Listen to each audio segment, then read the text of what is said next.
then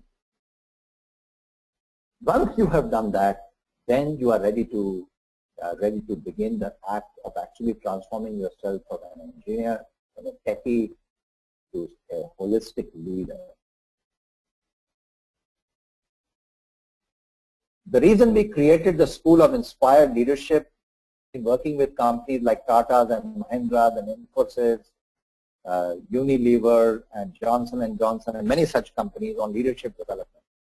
And with the help of all our friends in industry, we created the School of Inspired Leadership, SOIL, which is like a nursery for human growth. And we said, we will take people who are already engineers, who are working in industry and who have spent a few years, and now they are asking themselves questions on things, deeper questions like, what's the purpose of my life? How do I make an impact? How do I transform the country in which I'm living? And so we thought we will create a one-year program for them. So they take a year off from their company. Some of them take leave. Some of them leave the jobs and come and study with us.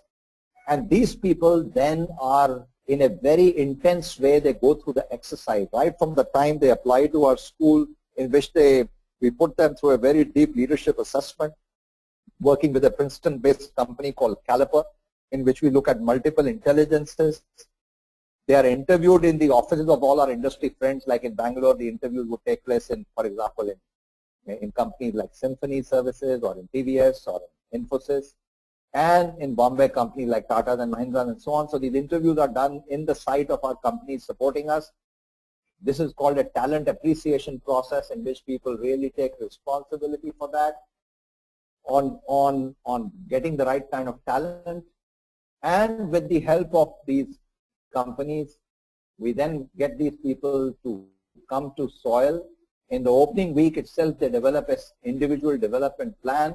Each student is assigned a mentor to help them to define the larger questions in their life, which is regularly reviewed. There is an internal mentor as well as an external mentor.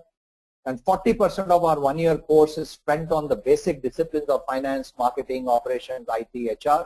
The other time is all spent on really understanding how to develop the way you think holistically. So we spend a lot of time on social innovation. One day in a week, our students work with a cause with an NGO. Then we have faculty who come from all over the world, from the top schools, who work with our students to really help them to discover their own inner potential, develop the confidence, and develop that way of being, so that they can pick up a cause and go and make an impact. And at this point, I just want to share quickly some stories of transformation. There is Sahil Seth, who passed out of our program last year from a business leadership program, who has some wonderful things to talk about. The 1 year here, besides being an outstanding student, he's also a brilliant cricketer. He's also somebody who started a tournament in our school called the SOIL Premier League, in which he brought people to understand the power of teamwork through sports. And he moved from being a pure techie person to then really transforming his whole life towards this. There's another student called Avirup Mukherjee, who was in our program specializing in HR. In fact, he was chosen last year by the People Matters magazine and Society for Human Resource Management as amongst the top 25 future HR leaders of India while he was studying with us. It was a great honor for him and to our school. Here are stories about the mother of a student called Sukriti Sinha, who is again a techie who studied here and worked in our HR program. There are a large number of students who have switched over from IT roles to HR roles in our school. And here is how the mother describes Sukriti. She says, the first change that I noticed was a dramatic increase in her whole sense of who she was. I could understand that she is developing. She's got this inculcating deep family values. But there is something that was truly important there, that it was a match between human values and her. And so we started finding that Sukriti started really becoming far more sensitive to her family and people around her. Here is Prithvi Shergill, the head of HR for HCL Technologies, which is one of the biggest recruiters on our campus, which comes every year and recruits people. It says the professionalism and ability to learn are the qualities demonstrated by the SOIL students. And we really find their ability to collaborate and solve problems. So there are some very fascinating things that Prithvi talks about, and we are very proud of what he talks about the SOIL students. Here are some other who there are some others who have been talked about a lot. So I think I can go on and on about different people who have made a real difference in soil. But I think the idea was not to tell you more about those students. But there is a young man called Sabrish.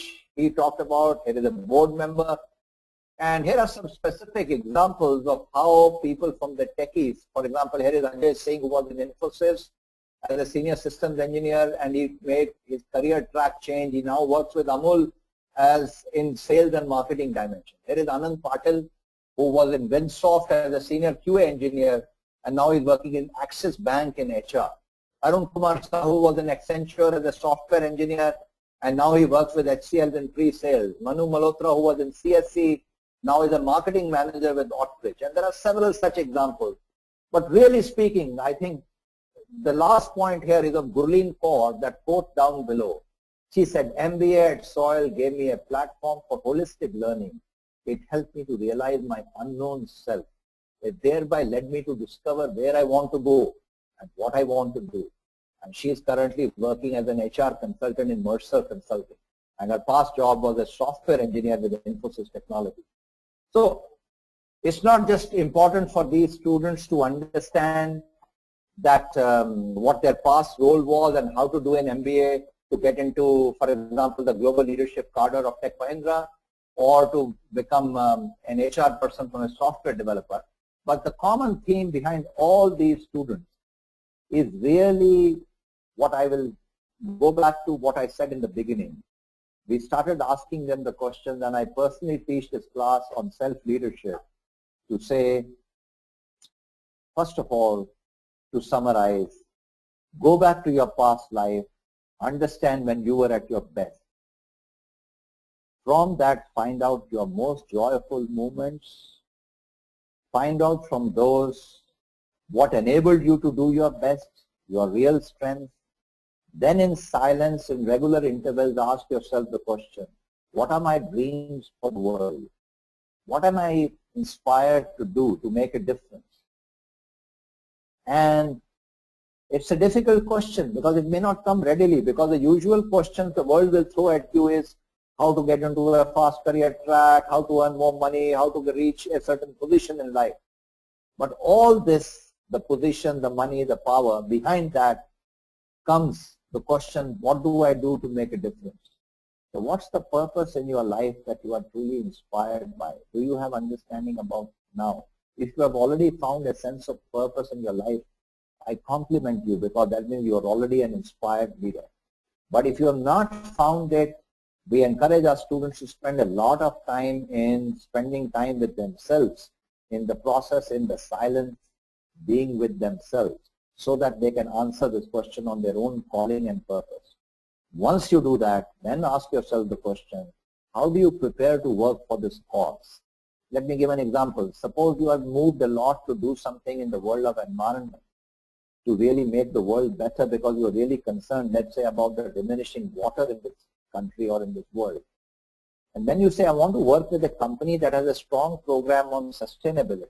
Then you do your research and say, for example, Mahindra & Mahindra has a very strong sustainability program, or say Tata Steel has got a big effort on sustainability, and these are the companies that come to the campus. So how do I prepare myself for my dream companies and my dream roles? How do I get an entry into this? Or you might say, I want to become really a social entrepreneur or an entrepreneur. I have found my purpose and I have to prepare my life in preparing for it. So then work and say, how do you create opportunities for yourself to really join these organizations which are making a difference in this world, so that you can change from your current role of being a technical person to work on a cause that is important to you? And how do you prepare yourself for getting opportunities in these organizations? Or if you want to be an entrepreneur or a social entrepreneur, how do you develop a network? How do you develop the knowledge and the capability of becoming an entrepreneur? In either way, whether you want to join organizations who are working on the causes that are dear to you, or you are moved by the purpose of your own becoming an entrepreneur, then ask yourself the question, how do you choose the areas in which you should develop? What should you learn more of? How should you spend your time?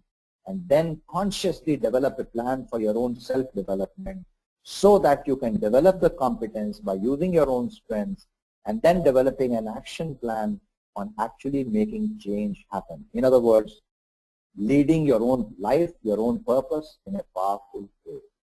In short, the transition from a technical role to a management role is one of asking fundamental questions. Who am I? Why am I here? Where am I going? And how do I get there? So at this point, I'll be very happy to take questions because we've already spent nearly 37, 38 minutes in one-way dialogue. I would love to hear your response to what I just said, and I would love to take your questions. Thank you very much for listening. Thank you so much, Anil, for that really nice presentation, and I'm sure people would get back to us with feedback and suggestions. As of now, we do have a couple of questions. If you want, I can start reading out the questions one by one to you. Mm-hmm. Okay, so we have a question coming in from Raji Stephen, and Raji is asking, why are industries always